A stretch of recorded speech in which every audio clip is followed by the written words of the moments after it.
Ahojte, vo videu si povieme o nákupoch, ktoré ľudia mylne považujú za investície. Čiže sú to investície, ktoré neprinášajú zisk, to sú tzv. Spotrebné veci. Sú to také, ktoré síce vyžadujú finančné prostriedky, ale neprinášajú priamy finančný výnos. Typickým príkladom je kúpa auta. Jeho hodnota časom klesá a hoci poskytuje komfort alebo mobilitu, nevracia peniaze späť. Tu je niekoľko ďalších príkladov s vysvetlením. Vráťme sa k tomu autu. Čiže kúpa auta. Prečo neprináša zisk?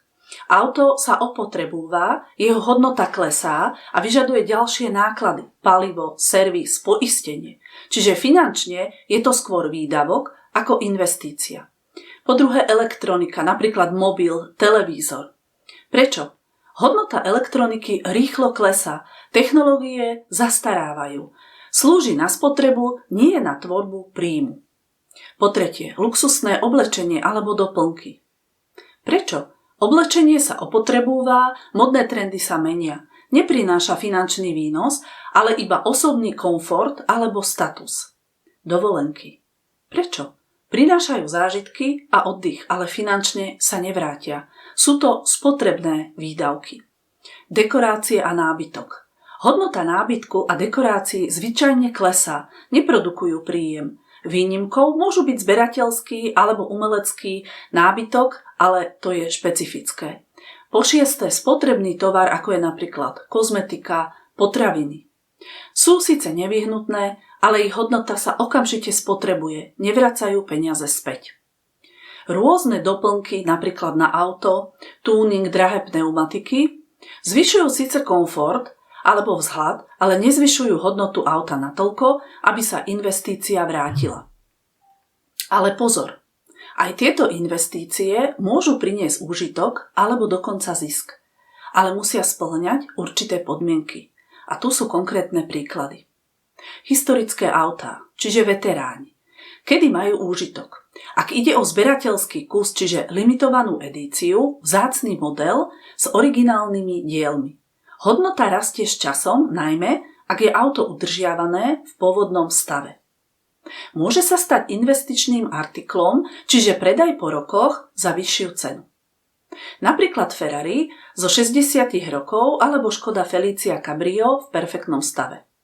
Značkové kabelky, limitované edície. Úžitok príde vtedy, keď luxusná značka, napríklad Hermes, Louis Vuitton, vydávajú limitované kolekcie, ktoré sa časom stávajú raritami. Ak je kabelka v nepoškodenom stave a s originálnym balením, jej cena môže stúpať. Niektoré modely sa predávajú za násobok, dvojnásobok, trojnásobok svojej ceny. Umelecké diela. Kedy? Ak ide o originál od uznávaného autora alebo dielo s rastúcou hodnotou. Investícia do umenia môže byť dlhodobá, ale často veľmi výnosná. Hodinky, luxusné značky, čiže keď sú to limitované edície, značky ako napríklad Rolex. Hodnota rastie, ak je zachovaný stav a certifikát pravosti. Ďalej sú to zberateľské predmety, mince, známky, komiksy. Kedy ale? Ak ide o raritné kúsky, ktoré sú žiadané medzi zberateľmi, časom môžu mať vysokú hodnotu. Čiže, čo sú tie kľúčové faktory, aby sa spotrebná vec stala investíciou? Jej vzácnosť a limitovanosť. Čím menej kusov, tým vyššia hodnota. Stav a originalita. Nepoškodené originálne balenie s certifikátom. Značka a história. Renomované značky, ikonické modely. Trh a dopyt, čiže záujem zberateľov, trend je potom, že cena rastie. A čo povedať ako ponaučenie na záver? Pred kúpou si vždy ujasni, či ide o spotrebu alebo potenciálnu investíciu. Ak chceš, aby sa spotrebná vec stala investíciou, zameraj sa na kvalitu, raritu a dlhodobý trend trhu. Nepodceňuj informácie. Sledovanie trhu, predaja a značiek ti môže rozlíšiť, čo má skutočný investičný potenciál.